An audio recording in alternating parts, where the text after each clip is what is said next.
আমাদের এই বিজনেস পলিসিটি এই কৃষ্ণনগরটাকে ক্যাপচার করে নিতে হবে, কি বলো? এটা তুমি একদম ঠিক কথা বলেছো। বিজনেস একটা গ্রেট ওয়ে হবে, তারপর ধীরে ধীরে টোটাল কৃষ্ণনগর আমরা দখল করে নেবো। এরপর টোটাল কান্ট্রি। এক্স্যাক্টলি তাই। মানুষের বেঁচে থাকার জন্য ফুড খেতেই হবে। এখানকার মানুষ সব থেকে বেশি যে ফুডটা খায় সেটা হলো রাইস। তাই আমাদের একটা স্পেশাল চাল চালতে হবে। ইয়েস ইয়েস, চাল চলতে হবে, চাল।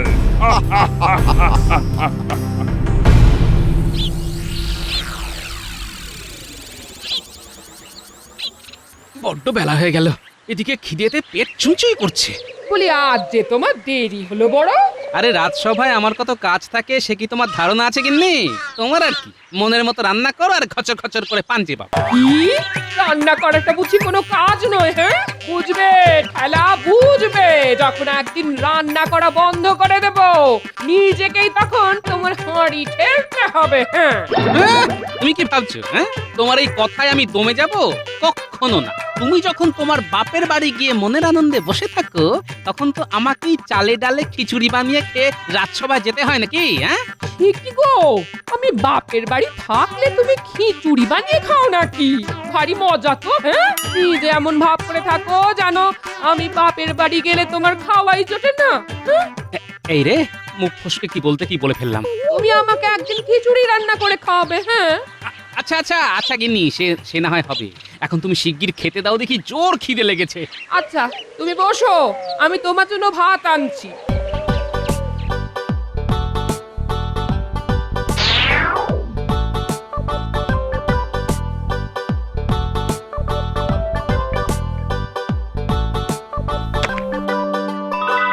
বলি নাওয়া কি ছেড়ে দিয়েছো নাকি?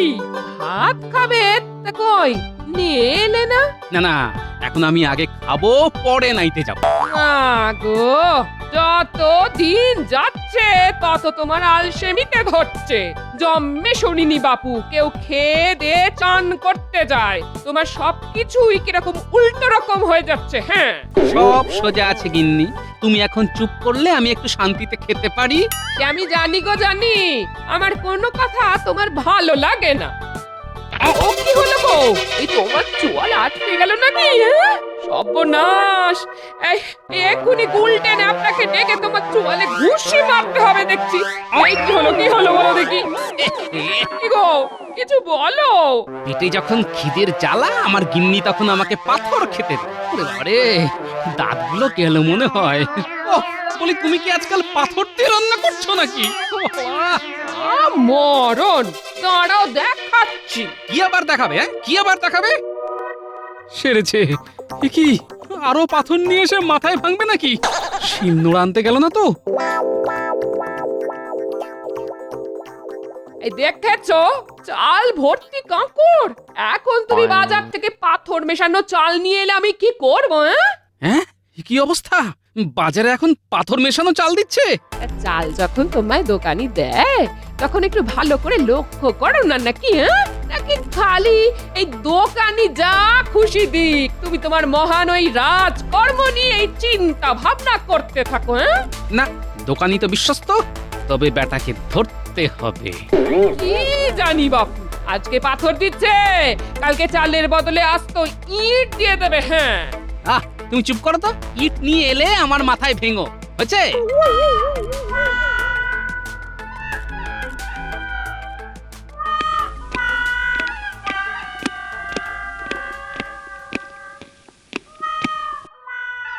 কি ব্যাপার, সিংহাসন খালি, রাজামশাই এখনো আসেননি? কি ব্যাপার, সবাই চুপ কেন? আচ্ছা, গুরুতর কিছু হয়েছে নাকি? না না, আমরা ভেবেছিলাম তুমি হয়তো জানো, এখন দেখছি তুমিও কিছু জানো না। আরে গোপাল কি করে জানবে?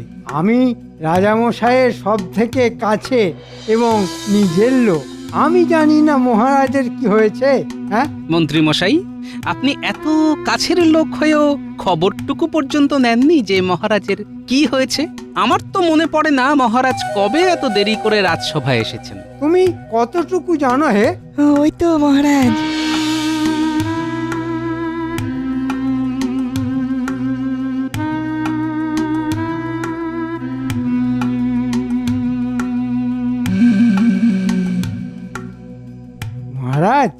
হয়েছে আপনার?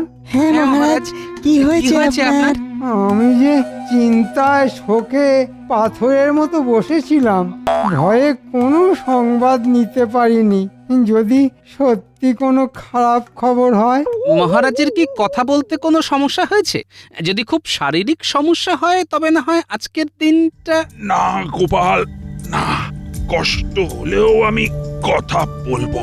কাল রাতে যখন খেতে বসলাম, বেশ সুন্দরভাবে ভাত খাচ্ছি, এমন সময় এমন সময় কি মহারাজ? কোনো শত্রু কি খাবারে বিষ মিশিয়ে দিয়েছে? না না, ভাতের মধ্যে ছিল ভয়ঙ্কর বড় দুটো কাঁকড়, আর সেই কাঁকড় অসাবধানে চিবিয়ে আমার দাঁত দুখানা ভেঙে গেছে। মহারাজ, মহারাজ, যন্ত্রণা কমানোর পচন আমার কাছে আছে, আর আপনার এখন ওই বিশ্রামের প্রয়োজন। মহারাজ, আজকে আমার ভাতের মধ্যে বড় বড় কাঁকড় ছিল। আমি কিন্তু খুব চিন্তিত হয়ে পড়ছি, কারণ আমাদের রাজ্যের চাল এত ভালো যে আগে এরকম কাঁকড় পড়ার উদাহরণ নেই। আহ গোপাল, গোটা রাজ্যের চালের কথা এই মুহূর্তে ভাবার দরকার নেই। সবার আগে দরকার মহারাজের সুস্থ হয়ে ওঠা।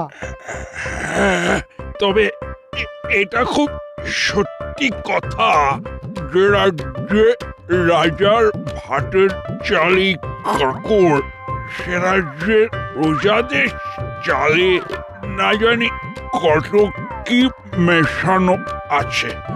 আমাকে খুব শিগগিরই সেই সব জানতে হবে। আচ্ছা, সে নয় পরে ভাবা যাবে, তবে আপনার সাথে সাথে গোপালের চালেও কাঁকড় পড়ল, এটা কেমন জানি সন্দেহজনক। এটা আবার ওর এক চালও হতে পারে। বেশ তো, বেশ তো। আমাকে যদি বিশ্বাস না হয় তাহলে আপনি আসুন আমার বাড়িতে, এক থালা ভাত খেয়ে যান। আমন্ত্রণ রইল। ঠিক আছে, ঠিক আছে, আর কোনো কথা নয়। মন্ত্রী, তুমি তুমি চুপ করো, চুপ করো। মহারাজ, মহারাজ, আপনি আর কথা বলবেন না, আপনার বিশ্রামের প্রয়োজন। বৈদ্য ঠিক বলেছে মহারাজ, আপনার সত্যি বিশ্রামের প্রয়োজন। শোনো, আগামী 3-4 দিন রাজসভা বন্ধ থাকবে। আমি তো আর কথাই বলতে পারছি না। আজ রাজসভা এ পর্যন্তই। ওহ বাবা!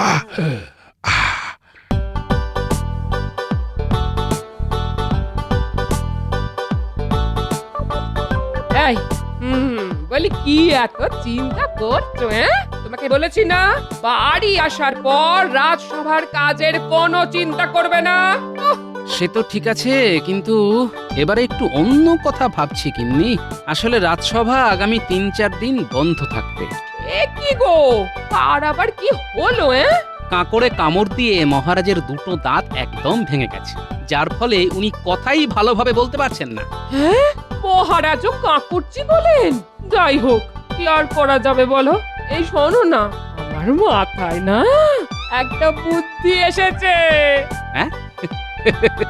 তোমার মাথায় তাহলে বুদ্ধি এলো শেষমেশ? আমি যা বলছি সেটা শোনো। বেশ বেশ, বলো শুনি। আগামী 3-4 দিন তোমার কোনো কাজ নেই। না মানে, কাজের কি অভাব আছে? না, তোমার কোনো কাজ নেই, তুমি আমাকে ঘরে জ্বালাবে, সেই জন্য আমি ঠিক করলাম আমরা যাব। কোথায়? তীর্থ করতে? না না না না, আমার বাপের বাড়িতে। সেটাই আমার তীর্থস্থান, বুঝলে? হ্যাঁ, না বুঝে আর উপায় কি?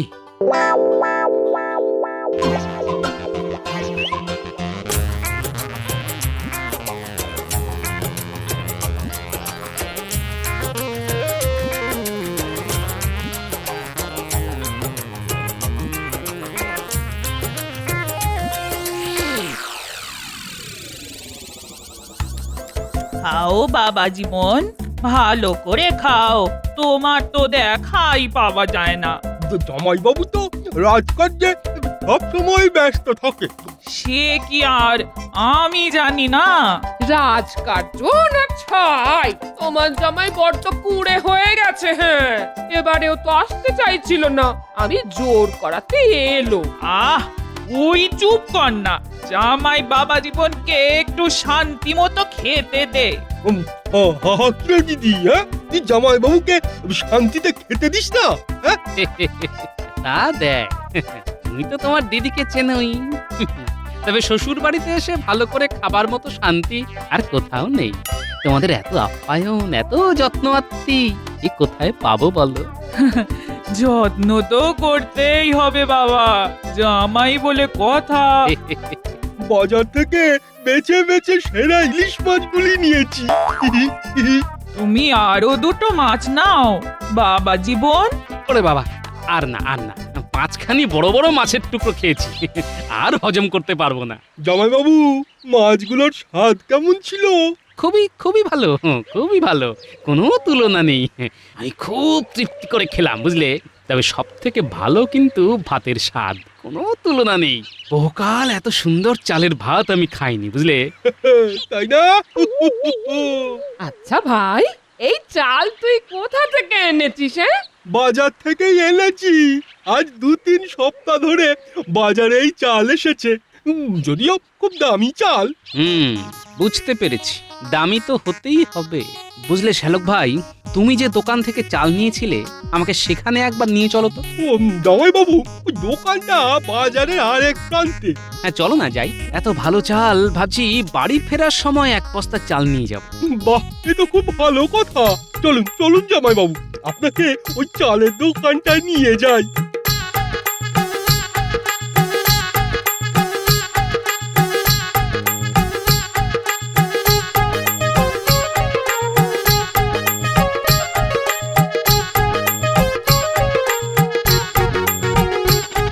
আরে আসুন আসুন আসুন আসুন আসুন।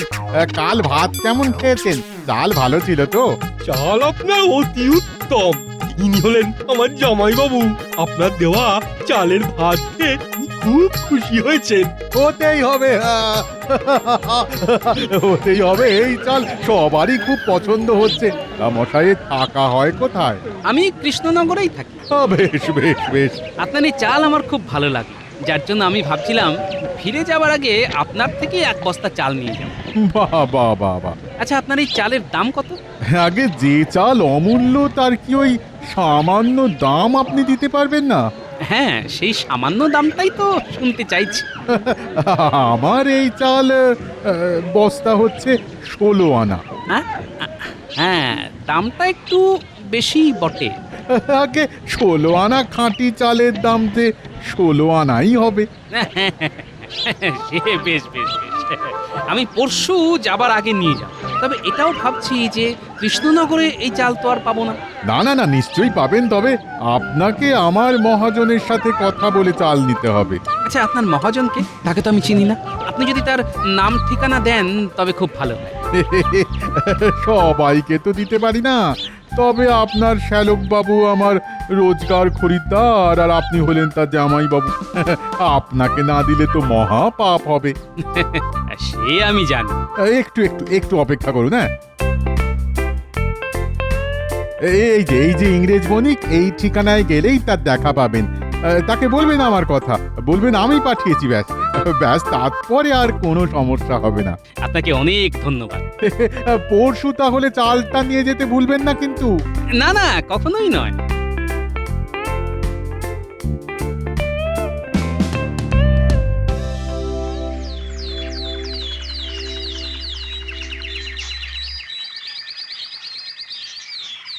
Who are you? এই রে, ইংরেজি তো বুঝি না সাহেব। ওকে ওকে, আমি বাংলা বুঝি। কে আপনি? কি চাই আপনার? নমস্কার, হ্যাঁ নমস্কার। আমি রতন রায়। আমি আসলে চালের নতুন ব্যবসা শুরু করবার পরিকল্পনা করেছি বলেই আপনার এখানে আসা। ও আচ্ছা, বেশ বেশ। কিন্তু ইউ মিন তুমি এই চালের ব্যবসার কি জানো? এই কতটুকু বোঝো বলো তো? নাকি হঠাৎ ইচ্ছে হইল? হ্যাঁ, না না, আসলে আমার অনেক দিন ধরেই ইচ্ছে কৃষ্ণনগরেই চালের দোকান দেওয়া। তবে আর কি, ওই মূলধন একটু কম পড়ে গেছিল, সেটা জোগাড় করতেই যা একটু দেরি হলো, না হলে আরো আগেই শুরু করতাম। আহা, মূলধন জোগাড়ি শেষ কথা নয়, এর সঙ্গে আরো কিছু কথা আছে, তবে সেটা 1 নম্বরই আর 2 নম্বরই। এটা না বুঝলে যে তুমি ব্যবসা করিতে পারবে না। ও এরকম হয় বুঝি? কিরকম ব্যাপারটা? এই দেখো, এটা হলো 2 নম্বরই কাঁকর ভর্তি চাল। এই চালও তো আমাকে চালাতে হইবে। ঠিক ঠিক। এখান থেকে পাশের সব রাজ্যে আমার চাল যায়। পরশুদিন আমার এখান থেকে এই 2 নম্বরী চাল কৃষ্ণনগরে যাইবে, সেখান থেকে 1 নম্বরী চাল আসিবে, যেগুলো আমি অনেক বেশি দামে পাশের রাজ্যে বিক্রি করিতে পারবো। ও বাবা, তাই বলছি, তুমি দোকান না খুলে আমার এখানে টাকা ঢালো, লালে লাল হয়ে যাবে। দোকান করে অত কামাই করিতে পারবে না। বেশ বেশ, আমাদের মনে হয় খুব শিগগির আবার দেখা হবে।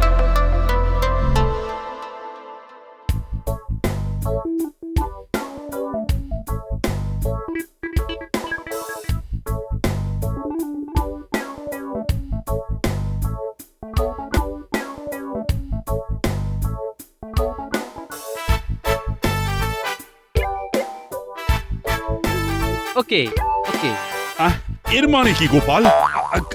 কার কথা বলছো তুমি? কিছু না মহারাজ, ওই ইংরেজরা যখন কোনো কথা খুঁজে পায় না, তখন বলে ওকে ওকে। তাহলে মহারাজ, আপনার ব্যথা এখন অনেকটা কম, ফোলাটাও তো অনেক কমে গেছে দেখছি। হ্যাঁ, এখন আর কথা বলতে সমস্যা হচ্ছে না। কাল থেকেই রাজসভা আবার শুরু হবে। এতে খুব ভালো কথা মহারাজ, বৈদ্যের পাঁচনে বেশ কাজ হয়েছে দেখছি। হ্যাঁ, তা হয়েছে, তবে এবার কিন্তু বিজ্ঞানীর পালা। কিরকম মহারাজ? এই বিজ্ঞানীকে আবিষ্কার করতে হবে যে কারো দাঁত ভেঙে গেলে সেই জায়গায় নতুন দাঁত কিভাবে বসাবে। আগে কচি বয়সে দুধের দাঁত পড়ে গেলে নতুন দাঁত ওঠে, এটা সবার জানা, কিন্তু ওই নতুন দাঁত ভেঙে গেলে কি করে আরেকটা দাঁত বসাবে মহারাজ? অন্য কারো দাঁত ভেঙে নিয়ে আসতে হবে বুঝি? গোপাল, ভাগ্যিস তুমি বিজ্ঞানী নও। এটা তুমি বরং বিজ্ঞানীকেই ভাবতে দাও, সে তার ঘরে বসে এটা আবিষ্কার করুক। মানে নকল দাঁত? হ্যাঁ। কিন্তু এই সাথে এটাও ভাবুন মহারাজ, আপনার আমার সবারই এক অবস্থা। কিভাবে? আমার বাড়ির চালের মধ্যেও ছিল প্রচুর কাঁকর, আর একটু হলে চিবোতে গিয়ে আমার দাঁতও ভেঙে যেত। কিন্তু প্রশ্ন হলো, এত খারাপ চাল আসছে কোথা থেকে? কিন্তু মহারাজ, আপনার সাথে আমার খুব গোপনীয় কথা আছে মহারাজ। সকলের সামনে এগুলো বলা যাবে না, তাই আগে ভাগে আপনার সাথে দেখা করতে চলে এসেছি। বেশ, তো কি শুনি?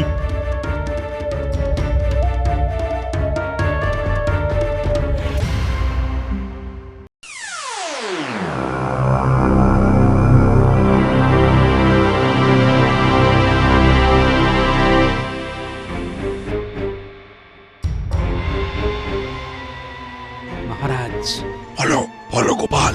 দেখুন মন্ত্রী কি করছে। দেখতেই তো পাচ্ছি বিশ্বাসঘাতকটাকে। আজ বছর শেষ দিন, কে যা শেষ করার আমি করব। মহারাজ, ওই দেখুন ধানের গোলা। কিন্তু আপনি যা ভাবছেন তা কিন্তু নয়। ও, মানে ওটা ধানের গোলা নয়? না মহারাজ, বাইরে থেকে দেখে সবাই ভাববে ওটা ধানের গোলা, কিন্তু ওটায় ভর্তি পাথর। আচ্ছা, বুঝতে পারছি এবার ওদের চালাকি। এই 2 বস্তায় অর্ধেক কাঁকড় ভরো, বাকিটা চাল ভরবে। আর শোনো, যা করছো তা যদি কেউ জানতে পারে তাহলে তোমাদের গর্দান নেব, মনে থাকে যেন।